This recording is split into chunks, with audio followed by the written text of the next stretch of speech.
Hello everybody and welcome back to Balan Wonderworld. Today we're doing Chapter 10, Act 2.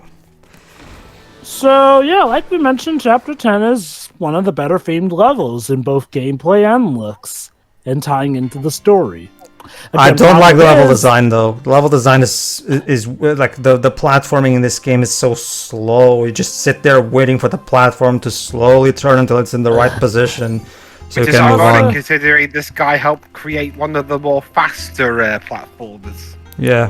Also, unfortunately, unlike a lot of other chapters, the two acts are pretty visually similar. That's not to say that it wasn't always different with one, but most of the chapters tried to at least make stuff much more different between each one, but this mainly looks like an extension of the first act. The major difference is in the level design. This level is a bit more mazy.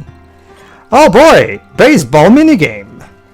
But we're not doing it. Well, aren't you gonna go do it? We already did this one, Jova. So. But Pedro, don't you want to get some more of those drops? No. You know, the things that you can get just by walking around in a level? Not really. Well, but... Yes, Shuri? No, you finish, Jova. But think of the Tims, Pedro. The Tims. If only oh yeah, that's right, Jova. The Tims. There's just one problem. I don't give a rat's ass about the Tims. But they're so cute, and they sold plushies of them, and the plushies are probably the best thing about this whole... Wait, did they actually? Because they are cute. Oh yes. Balan actually showed that he collected some plushies from it. Oh my god. Yes. Nope, I can't buy any more plushies. Oh my god, you Come on, Shuri. Do it. Do it. I want the Chow plushie that Sega just released. But How much is it? Wait, hold on. To bring some positivity to this LP, I just bought Great Ace Attorney Chronicles. At the time of this recording. I'm guessing using that there were accessibility settings in it helped out your purchase. No, because I like the Ace Attorney games anyway, even if they do take me a while to get through because of the lack of accessibility stuff. It's just because this one, is a prequel, so I don't have to worry about not having seen 5 and 6, so I can just jump into it. Not just that, if you don't, this is the first one where if you don't feel, or if you feel like you're having trouble, realizing finding the contradictions and shit like that, you can just turn on the story mode to just go as if it was a movie anyway. So it does also conserve that if you don't feel like solving the conundrums. I probably won't use that. Okay. The best thing is that it comes with all the quality of life updates, as far as I know. That also came from the Yamazaki era stuff and beyond. Yeah. Like it has, if I recall correctly, the Notebook, which gives you hints about where to go. It's called history in this one. Yeah. Yep. It also gives you a very, very, very well, again, like with Dual Destinies, I believe it gives you like the thing that tells you what you've already checked.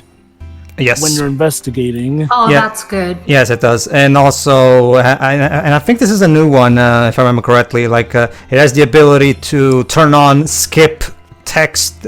Like, how when you're reading text that you've already read, you can hold B to skip all over it.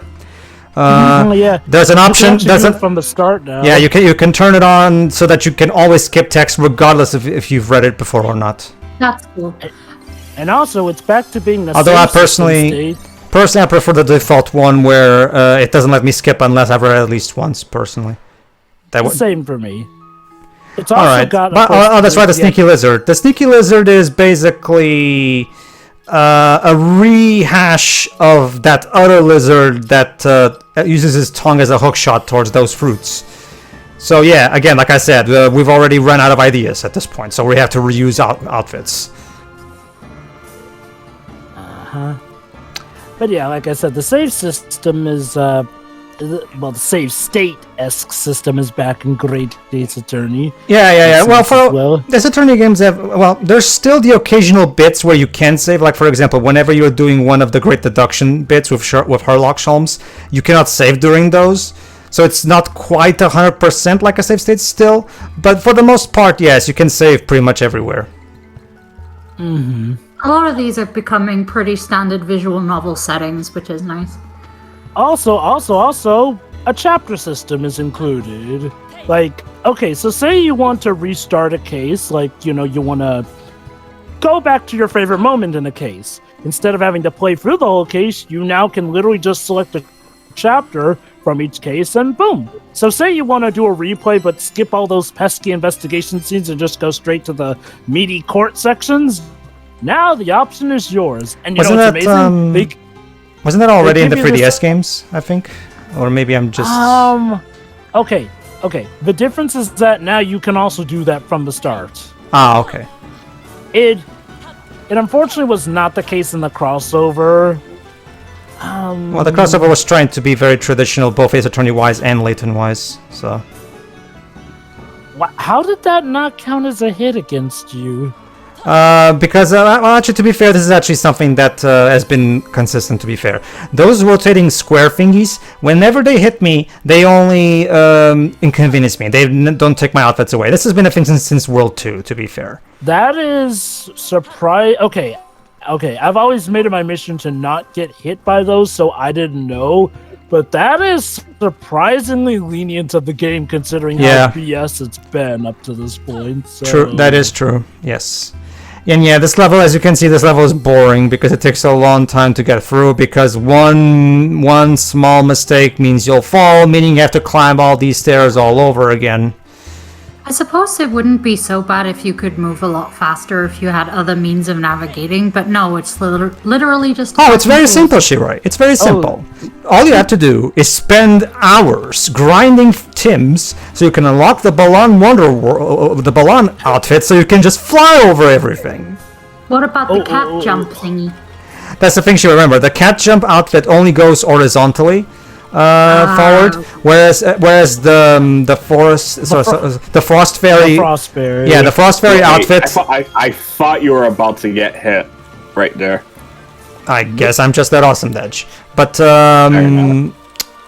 the frost fairy goes upward, Shiroi, but only goes upward a total of like, I think like 2 meters. So no, like if you want to basically just break the game and fly over everything, you have to get the Balan outfit. Problem is, you have to spend hours grinding and doing plenty of specific tasks in order to even get it. And keep in mind, you only get one per each time. If you get hurt and lose that outfit, you have to start the whole process all over again. So as you can see, getting the Balan outfit is not worth it. I mean, and yeah, the way you get that Balan outfit, you need to grind a certain amount of teardrops. You have to pray. Pray to God that you get the right Tims, everyone now. Pray to the heavens that you have just the right amount and that statue will, work for you. To be fair, you have to get your Tim farming just right. Okay, there is an exploit you can use in World 6 that allows you to constantly get rainbow drops every time you restart the level. However, like I said, it's an exploit. It wasn't even intended by the developers, so... And you have to restart the level each time, too, to do it. So even still, there's gonna be some busy work. Hi, person. Yeah, this entire game is busy work, guys. This is busy work, the game. You gotta love how this game cares so little for its story that it doesn't even really name most of these people in game. Yes, Twibs? Well, I mean, busy work, the video game would really be almost any RPG ever, but I mean, at least they were made to be, to require a busy work on the player. Well, here's the thing, let me put it this way, when I say busy work, I'm usually talking about boring type of minutia that is devoid. Well, that too, I guess you could. Well, JRPGs are full of grind as well. Grinding can be made fun. It just is a matter of being depends on the game. A clever enough developer to do it. Like, say, grinding in Final Fantasy VII. There are a lot of factors that make grinding in Final Fantasy VII like, okay, I have to. At least I get to listen to. You can go to the battle music. You can go to the battle arena. Or if you want something a bit simpler, Pokemon. Yeah, you can go to the battle arena. Pokemon practically mastered the art of making grinding relatively potentially fun because there's so many ways to do it. Well, nowadays you have XP share, which basically makes the whole process a lot simpler. So honestly, I never got. And if you think it's too easy, you could always turn it off. Yeah. Look, I know people complain about XP share supposedly making games a cakewalk, but I'm like, just have maybe some of the opponents scale with you. Otherwise, XP share shares so much of my time. And no! You know, can I just talk about this? Originally, I used to think, you know the sad thing? I used to think Balan bouts were arguably the most interesting parts in the game because, well, Balan was finally doing something. By not really changing stuff up, they have become maybe some of the worst parts of the game. Again, because also, if you're trying to just do these to get the trophy, these are nightmarish. They're some of the worst form of QTs I've ever seen before. Yes, Shiroi? No. Are you done, or...? Well, okay, to wrap things up, again, not only are the QTEs just so horribly implemented, and the way you do them can sometimes be asinine, but again, even when you're absolutely on mark, the game just won't register it because that'd be how the game is. Which just makes me rage. Yeah, Shiroi? I didn't even like them in the demo, because when we got to these sections, okay, people were complaining about this game even before I got to the demo, but I didn't really hear any specifics, so I kind of just went into it, with very few expectations. And when I got to these sections, I thought we were going to get some kind of night style thing. So I was kind of getting ready to concentrate, to an extent, and then I just realized, I just have to press the same button whenever. Wow. And I was instantly bored. And that's the thing, Shuri. This is the closest we get to the Night Test stuff. So in a way, you were kind of right. To follow up on what you said, the only solace I take in doing Balan's bouts is that I love Balan's theme. So there's at the very least that. Again, I just cannot wrap my head around the fact that Knock & Company took a look at the characters, and between Leo, Emma, and Balan, they thought, Balan's the one who needs the least amount of screen time in a game called Balan Wonderworld. Like, no, nothing interesting about this guy despite his iconic design. It's called The Legend of Zelda, not The Legend of Link. Okay, you know what? Even Zelda gets to do more in her own game than Balan. Here's the thing, Dej. Depending on the game. I can understand that point as well, Dej, but here's the thing. Allow me. The reason... I'm not complaining. I'm just saying that's the complaint a lot of people have before. No, I understand that. I'm just trying to explain to someone like Shuri, who probably is not aware. The reason the series is called The Legend of Zelda has to do with the overall...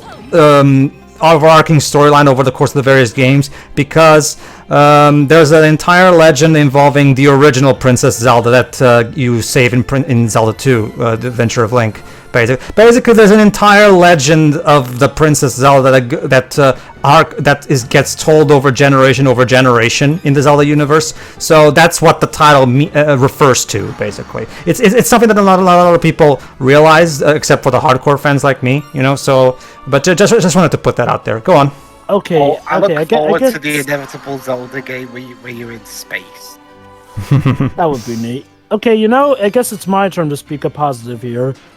You may have noticed some of the poses that the character, in this case, just actually name these people, game, but the woman, how she looks the painter. Frustrated with that. Okay. Yeah, the painter. How about this, Jova? Allow me to add. Allow me to add to your point, Jova. Maybe. To your point of positivity. Maybe, and I realize that I'm giving Naka Enoshima the incredibly high benefit of the doubt here. Maybe he's going for a Little Prince thing, where the characters don't have names and they're just the painter, the champion, kind of like on Little Prince. It's the Little Prince, the little girl, the mother, the conceited man. Go on. The problem with that is that they're all blatantly given names in the novel. So if that was his intent. The actual about where we're given story does not support that. But that being said, I do like the poses of her frustration. Again, it does tie into what the dilemma is. Like, again, talk about cruel irony. One of the levels that probably tells its story maybe the best of these levels is again tied to one that should have probably been in like this first or second tier of problems to deal with. There you go, everybody. We've rebuilt the painter's heart. So now we have to beat the crap out of her to heal her. Awesome. You know, that psychology book that Naka read must have been pretty messed up if this is what he took from it. Alright, so let's actually see what the actual proper... And for some reason, the people are those peg people from the Game of Life. No. So they're from that Microsoft. Oh, yeah. MSN. Oh, yeah, and this particular CG cutscene is one of the cheaper made ones that doesn't have any actual animation in it. And again, that's the thing. It's inconsistent with how sometimes cutscenes will be higher production with the people actually being people. Here, not so much, but yes, she painted... Oh my god, actual animation! And it's gone. And that caused her to go crazy. We're sorry, Dwebs. We could only afford those 2 seconds of animation. Okay, Oh, no. so does this mean that every time I have writer's block that a piece of my heart is missing and I'm gonna turn into a monster? Like, Yes. oh no! Yeah, I have this period where Because that hasn't happened to me yet. like, All right. no, I have this period of creative frustration. By the way, Clearly this means that I It's this need help. boss. No, the boss that got immediately ruined for me. I don't know. That's the thing, Dej. I found this boss to be incredibly easy. Me too. It's not the difficulty, it's what happened during a Wait, stream I was hang on, watching. wait. Are we in the James Bond gun barrel? Don't say that! No, you're Yes. ruining it! No! Immediately, one of the first things we can do is use the ink squid thing to shoot one of the paint cans at it, and you get the first hit. Now there's some there you go, that thing right there. You can just just get out of the way. Whoop. So what ruined this boss for you, Did? I mean, ignoring the fact that it is Balan Wonderworld, the game we're talking about. So yeah, what Joe said about the James Bond thing, it's like, oh, now we're in the James Bond intro thing, and then someone on a Twitch chat typed out. There you go. Shit. There you go. You literally just have to wait for the paintings to rotate so you can get through. Yeah, this boss is... And keep in mind, I'm doing this blind. What you're watching is a blind run. So, I literally have no idea what I'm doing here. This bit, Honestly, in this bit yeah, you have to this use the boss in this bit you have to use the X-ray ape to get the invisible platforms, and you'll be able to get here real quick, and we're done. You see? Oh, Yeah. wait, wow. Keep in mind, Shiroi, this is a blind first run of this boss that you just saw. So, Did, what you're saying is that what ruined this boss for you was because somebody pointed out the James Bond thing? It's not, but what they said about it. What about it? They said she's. I feel embarrassed quoting it. She's got that James Bond intro pussy. I'm like, no. Oh, that. Yes. You're on about the poster for Your Eyes Only. Oh my god. Anyway, let's dance and cure mental depression or some stuff like that. That's not how it works, Naka. You know, What? despite You're telling me? everything, I'm glad the only person that I can laugh at, I can make laugh is Shiro. But Shure, Naka took inspiration from Swan Princess 5. Oh, no. Oh, why Multiple that one? Swan of all ones? princesses. Daji, actually, Jova, there's 10 and there's currently an 11th one being made. Richard Rich Jova is gonna milk this franchise for as much milk as he can squeeze out of the teat. Oh my god, is this like the new Land Before Time? Basically, yeah. Probably. Yeah, this Wait, is like okay, before guys. time 20. Okay, guys, now let's see how we helped her in her struggles. Oh my god, and this cutscene has actual animation in it. So, an idea came to her. You know, I get the feeling she didn't need our help for this, guys. So let me get this straight, Naka. The moral of the story is, if you have... Well, let's go with artist's block for the sake of making it more in general. If you have artist's block, just dance, and you'll get a creative idea. Yeah, in fact, you know what? I'm gonna try that next time I struggle with something. Exactly. And everybody loved it, even though that painting kind of looks... Aha! Yeah. My work here is done. Those blob people really enjoyed it. Okay. Look, We'll see. maybe we wouldn't be as hard on this if it wasn't so late into the game. And I get it. Maybe the idea wasn't for there to be a sense of escalation. Hold on. You cannot fight the final foe until you've freed everyone from their woe. There you go. 100. There you go, Dej. I misspoke earlier. It's 110, Dej. I already have all the necessary Balan statues to access the final boss, but I can't do it until I've saved everybody, as Balan just so well put it. But you can't free us from our woe, therefore we're never going to fight the final boss. Well, basically, you're essentially at the point where you don't need to get any more trophies. Can you free me? Unless... Hey, Balan, could you free me from my woe? My woe happens to be your game. Ooh. I mean, I could fix that for you. Turn the game Smash off. the game to pieces. No, turn it off. Send it to Jova. And then smash the game to pieces. Well, actually, Dej, my copy is physical, meaning I would have to mail it to him, and that's too much work and time-consuming. It'll be worth it. It probably costs a bundle to post to the US. Well, actually, no. When I sent my 2DS to Jova, it was reasonable. It was only 10 euros to do it. You Probably a lot different days. Oh, that's too much money. 10 euros. Okay. Well, Deji, I'm shipping from Europe to the United States of America. Obviously, the ship isn't that expensive. 10 euros.